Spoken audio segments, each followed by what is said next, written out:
Oi pessoal, tudo bem? Hoje eu vim falar um pouquinho sobre a cidade de Roma, sobre como essa cidade conseguiu se tornar um grande império, conseguiu se expandir por toda a Europa. Mas antes de eu falar de tudo isso, é necessário saber como ela surgiu, né? Então, lá pelo século 8 a.C., a Península Itálica era ocupada por diversos povos, entre eles os sabinos e os latinos. Possivelmente foram esses os povos que deram origem para a cidade de Roma. Por que possivelmente? Porque eles habitavam próximo à região, eram povos muito fortes e com certeza conseguiram fundar uma cidade assim. Mas como toda cidade ou todo império precisa de um mito fundador, aqui está o mito que é muito conhecido na Itália e para qualquer um que estude a antiga, é um mito muito conhecido que é o mito da loba, ou a lenda de Rômulo e Remo. Ela tem esses dois nomes, mas conta a mesma história. A história diz que a fundação de Roma se deu a partir dos irmãos Rômulo e Remo. Os dois eram filhos do deus Ares, ou Marte. Na mitologia latina é Marte. Na mitologia grega é Ares. Uma coisa que eles pegaram dos nossos queridos gregos que eu falei na aula passada. Ambos eram filhos de Ares, com uma filha de um rei que era mortal, o rei de Albana Nova. Esse rei era um rei muito bom, porém ele sofreu um golpe de estado do próprio irmão, que fez ele de prisioneiro e aprisionou a própria filha dele, com o objetivo de não gerar descendentes. Só que o que esse rei tirano não esperava era que Ares se desposasse da filha do rei de Albana Nova, o nome dela, se eu não me engano, é Reia. E dessa situação nascesse esses gêmeos, Remo e Rômulo. Só que quando o rei tirano soube dessa situação, ele mandou jogar as crianças no rio Tibre.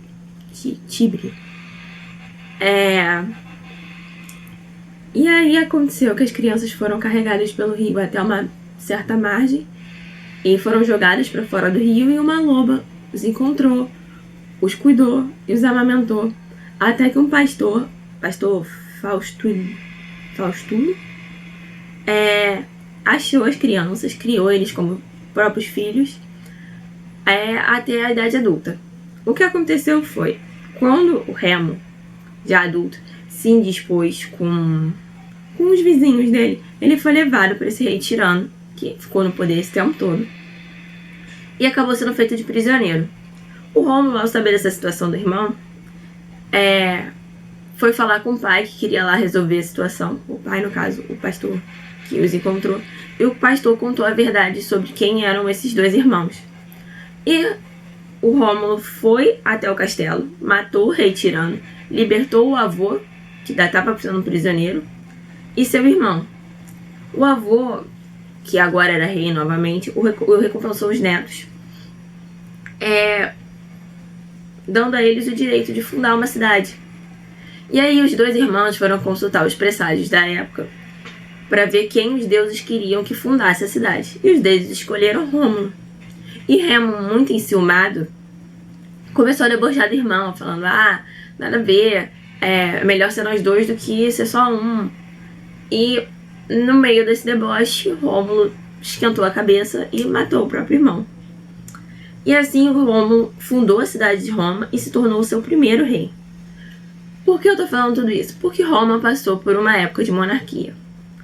E aí a estrutura social era o rei, os patrícios, que eram os nobres da época, eram eles que tinham todos os direitos políticos e toda a participação dentro do exercício de poder, e tinham os plebeus.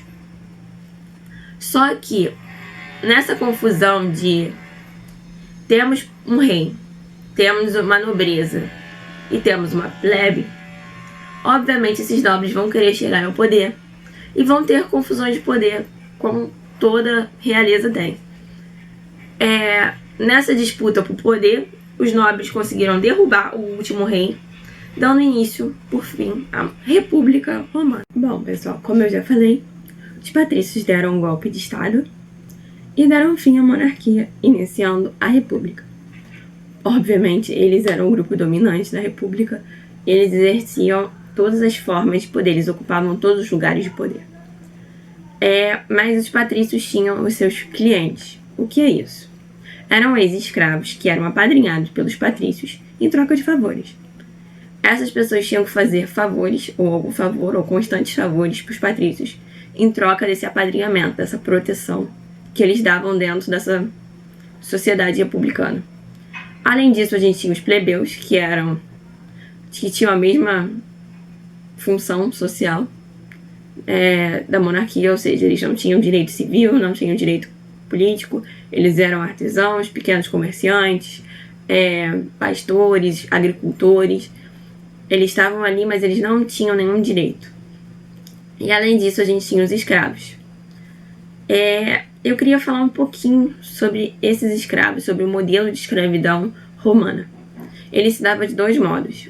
Ou era por guerra, pela constante invasão de cidades-estado, que tinha uma ali com a outra na Península Itálica, e também era dada escravidão por dívida. Isso é, você pediu um dinheiro emprestado, pode ser para o Estado, pode ser para um patrício, e você não conseguiu pagar. Logo, você vai trabalhar esse período para essas pessoas como escravo, até você conseguir quitar a sua dívida. O poder executivo republicano era muito bem organizado. Eles tinham duas assembleias, a centuriata e a tribal. Na centuriata, ela era formada por pessoas de alta patente do exército, ou seja, patrícios. E era lá que elegiam os censores, as pessoas responsáveis pelo censo, os pretores, que eram os administradores da justiça, como se fosse o judiciário, e os cônsules, que eram as pessoas que realmente governavam Roma e administravam os exércitos. Comandavam os exércitos, no caso. E a gente tinha a Assembleia Tribal. O que era isso? Ela era formada por patrícios civis, ou seja, não tinha nenhuma relação com o exército, e elegia os questores, que eram os responsáveis pela administração das finanças e do tesouro da cidade, e os tribunos da plebe. Vou falar desse tribuno da plebe daqui a pouquinho. Além disso, a gente tinha o Senado. O Senado era formado por patrícios, e eles podiam elaborar as leis e tomar as principais decisões políticas. Isso é, se a Assembleia Centuriata indicava um cônsul que eles não concordavam, eles podiam interferir diretamente e falar: nós não queremos esse cônsul, e esse cônsul não ia assumir. Tá tudo muito bonito, os patrícios são todos no poder, e os plebeus, como é que ficam os plebeus? Bom, durante do século V ao século III, aconteceu uma série de revoltas dos plebeus em busca por direitos, né? Se eles são cidadãos romanos, como é que eles não têm direitos? Ou seja, eles não eram cidadãos, no final das contas. Mas essas revoltas todas geraram algumas conquistas, entre elas o tribuno da plebe. O que era o tribuno da plebe? Eles não podiam eleger ninguém, mas eles podiam vetar decisões tomadas pela Assembleia Centuriata ou pelo Senado que prejudicasse os plebeus. Além disso, tem a Lei das 12 Tábuas, que limitava os poderes dos patrícios. Se deu também o fim da escravidão por dívida, porque normalmente eles acabavam se endividando muito fácil por uma péssima colheita, por o pequeno comerciante não conseguir vender direito os seus produtos. Então, foi muito importante o fim da escravidão por dívida, só sobrando a escravidão por guerra. Eles conseguiram a aprovação do plebiscito, isso é, na Assembleia ganhava quem tinha a maioria dos votos, não eram só os patrícios que votavam. E a mais importante das conquistas foi o acesso à magistratura, isso é, eles conseguiram entrar nas assembleias e no Senado. Então, isso foi uma decisão muito importante para conseguir poderia falar uma igualdade, mas não é uma igualdade. Mas conseguiram mais direitos, conseguiram mais participação política. Bom, paralelo a essa situação toda, essa organização muito bem feita do poder executivo e dessa estruturação política, ocorreu a expansão territorial romana, isso é, eles deixaram de ficar apenas na cidade-estado de Roma e foram se expandir ao longo de todo o mar Mediterrâneo. Eles ocuparam a Grécia, logo de cara, o norte da África, indo para onde a gente conhece hoje como Península Ibérica.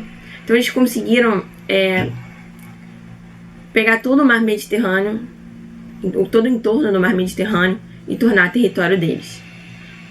Ok, isso é ótimo, eles conseguiram mais lugares de ocupação, mais fontes de matéria-prima, beleza. Só que as pessoas que tinham acesso a essas terras novas eram apenas os patrícios e os plebeus muito próximos das pessoas que comandavam, isso é, esses plebeus tinham nomes específicos que eram os cavaleiros. Só eles tinham acesso a essas terras, eles dominavam o comércio tanto local de Roma quanto nessas outras colônias romanas, esmagando a concorrência local e a concorrência dos pequenos artesãos, dos pequenos comerciantes. Teve um ganho, que foi o aumento da escravidão, ganho entre muitas aspas, porque eram os escravos que faziam a maioria das coisas em Roma. Então era sempre necessário renovar esses escravos, e com essa constante expansão e ocupação território, você tinha constante levas de escravos chegando. Porém, teve um aumento da desigualdade social, e um aumento da pobreza, aumento da miséria e uma insatisfação popular crescente. E para tentar, dar voz a essa população que se encontrava na miséria, a gente tem o caso de Tibério e Caio Graco. Eles eram patrícios que tinham muita relação com os plebeus, e ao observar as misérias dos plebeus, eles começaram a lutar nos senados, nas assembleias, para que esses territórios públicos anexados a Roma fossem doados para essas pessoas que estavam na miséria, para que elas, já que não existia mais escravidão por dívida, essas pessoas não tinham, não tinham como pagar suas dívidas e também não tinham para onde ir, não tinham como se alimentar. Só que essa proposta de reforma agrária, que eles tentaram passar pelo Senado, pelas assembleias, não foi muito bem vista pelos patrícios, que eram latifúndios, que tinham seus latifúndios, que eram latifundiários. E esses dois irmãos acabaram sendo assassinados por esse grupo de patrícios. E além disso, a gente teve outras situações, como a situação do general Mário e do ditador Sila. O que aconteceu? Como eu falei, teve um aumento da desigualdade social, e as pessoas de baixa patente do exército eram plebeus. Esse general Mário, vendo a situação, ele era plebeu e conseguiu ascender até general. Ele, vendo a situação dos seus exércitos, entendendo que essas pessoas precisavam sustentar suas famílias, ele passou a profissionalizar o exército. O que é isso? Ele passou a pagar os soldados com o soldo para que essas pessoas conseguissem sustentar suas famílias.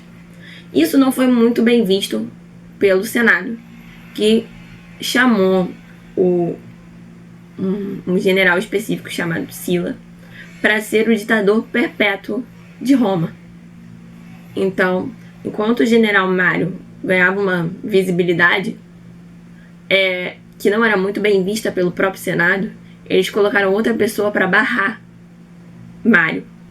Mário foi assassinado também, como os irmãos Tibério e Caio Graco. E logo depois de sua morte, o ditador Sila e os senadores começaram a perseguir seus aliados, seus seguidores, até que não existisse mais ninguém com essas propostas. Porém, o ditador Sila, ele abdicou no século I a.C., dando fim à República Romana. E nesse momento passou a assumir o primeiro triunvirato. O que foi o primeiro triunvirato e o que é um triunvirato? O triunvirato é formado por 3 pessoas no poder. E ele funcionava da seguinte forma: era por popularidade no exército. Era literalmente um concurso de sou mais popular que você. E o nosso primeiro triunvirato foi com Júlio César, Pompeu e Crasso. Bom, gente, para além da situação do assassinato dos irmãos Tibério e Caio Graco, a gente teve outras situações de assassinato por perseguição. Existia o general Mário, que ele viveu entre o século II a.C., se eu não me engano. E ele era plebeu, e ele conseguiu ascender até o cargo de general, muito raro. E ele entendia a dificuldade dessas pessoas do exército de baixa patente, que eram plebeus, de sustentar suas famílias. Então, o que ele fez? Ele passou a remunerar essas pessoas, a profissionalizar o exército. Isso não foi muito bem visto pelo Senado. E o Senado proclamou, quer dizer, ele autodeterminou que Sila, que era um outro general, se tornasse ditador perpétuo para impedir que a popularidade desse general, Mário, fosse tão grande que ele conseguisse chegar a cônsul. Então, o que aconteceu? O Senado tomou essa decisão, colocou esse ditador que passou a perseguir Mário e seus seguidores, sendo Mário assassinado. Depois que o Mário foi morto, ele passou a perseguir, tanto o ditador quanto os senadores passaram a perseguir seus seguidores e aliados, até que ninguém mais estivesse vivo. Ninguém mesmo. Só que chegou no momento que a população estava tão insatisfeita e ficou tão revoltada, porque a cada vez que um direito era dado a eles, ou cada vez que alguém buscava dar direito a eles, essa pessoa era morta. Então, esse ditador Sila, ele renuncia, dando fim à República Romana. Com o fim da República Romana, surge um Império Romano. Como? A partir do primeiro triunvirato. O que é um triunvirato? São 3 pessoas dividindo o poder, 3 cônsules dividindo o poder. Só que em Roma ele era dado da seguinte forma.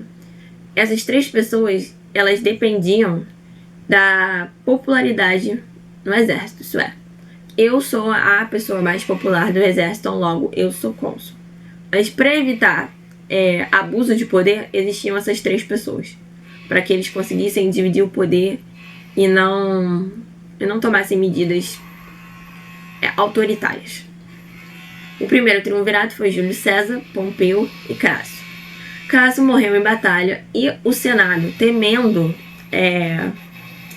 a popularidade de Júlio César, ele apoia Pompeu, que entra em embate com Júlio César e é derrotado. Por sinal, ele é derrotado com a ajuda da Cleópatra, tá?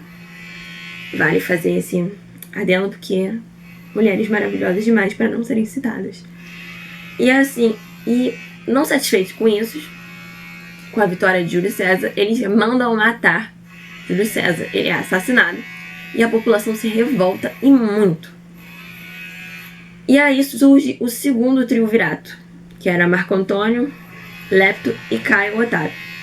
Caio Otávio era sobrinho de Júlio César. O Caio Otávio, ele afasta Lepto e derrota Marco Antônio na Batalha de Actio.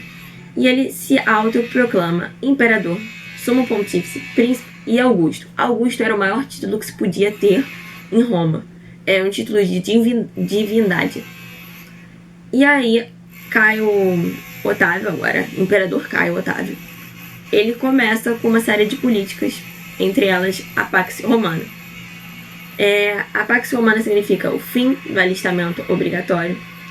O exército agora passa a ser assalariado e profissional. Então, se você quer entrar no exército, você vai receber um salário, você vai ter que fazer cursos profissionalizantes dentro dele. Vai ter que treinar mais, não basta só você querer entrar, você tem que se renovar e melhorar para estar lá no exército.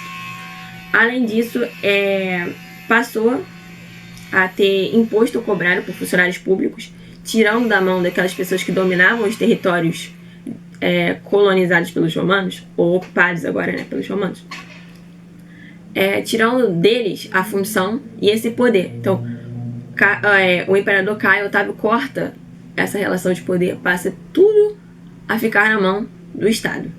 Chega de poderes locais, porque poderes locais poderiam inflamar insurreições contra o imperador. Além disso, os povos conquistados puderam acessar o Senado, eles puderam participar da política. Então, para dar fim a essas diversas revoltas ou insurreições, o imperador conseguiu essa Pax Romana. Mas a parte mais importante da Pax Romana, que muita gente faz piadinha hoje, é o pão e circo. O que é o pão e circo? Ele distribuía quantidade de trigo para todos os moradores da cidade ou das cidades e garantia diversão a eles. Esse circo era o que a gente conhece hoje como Coliseu.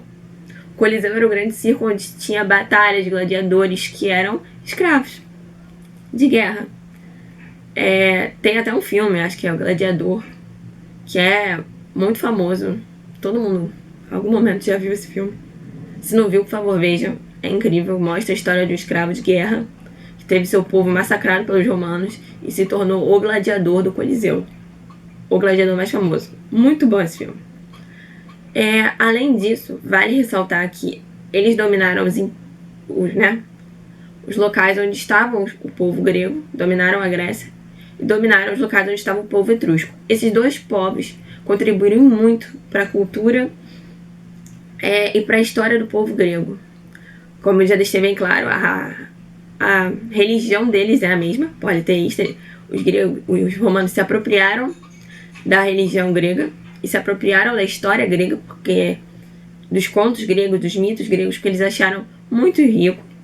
E acho que isso fez com que algumas histórias chegassem até a gente. Por exemplo, acredito que Odisseia e Ilíada chamou tanta atenção dos romanos, como tanta atenção dos outros povos que vieram depois, que a necessidade dessa história continuar sendo contada ficou muito grande a ponto de passar pra gente 22, 23 séculos depois. Ou mais, né? Então, por que eu tô falando tudo isso? Apesar dessas medidas do imperador, Roma entrou em crise. Basicamente, Roma estagnou nas suas conquistas, não conseguiu anexar mais territórios, e como a economia de Roma estava muito ligada a essa expansão territorial, ela acaba tendo o seu número de escravos reduzido e, por consequência, sua produção, seu comércio, tudo acaba sendo reduzido, gerando uma crise econômica. Além disso, teve uma desromanização dos exércitos, isso é, o exército deixou de ser somente romano, ele passou a ser contratado e substituído por bárbaros que eram conquistados pelos romanos, porém nem sempre eles seguiam as ordens dadas pelos romanos e a própria ideologia romana de guerra, o que gerou alguns problemas, algumas insurreições, algumas revoltas.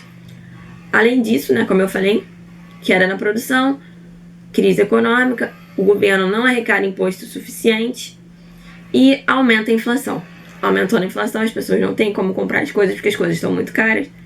Mais uma vez, mais uma coisa para alimentar a crise econômica. Essa crise econômica alimenta uma crise política que vai alimentar guerras civis e a desorganização do Estado, porque parte do Estado concorda com certas medidas, parte do Estado não concorda. Cada um pensa que está fazendo melhor para o Estado, sendo que não. Mas ocorreram algumas medidas para tentar salvar o Império Romano. Isso é, a gente teve a Tetrarquia, que eram 4 reis ou 4 imperadores no poder, o que não deu muito certo. Foi dividir Roma em 4 partes e cada uma ter seu reino. Não deu certo. Mas a gente teve a divisão entre o Império Romano do Oriente e o Império Romano do Ocidente, porque a gente teve Constantino, que foi um imperador romano, que resolveu fundar uma cidade para ser a nova capital do Império Romano, hoje conhecida como Constantinopla.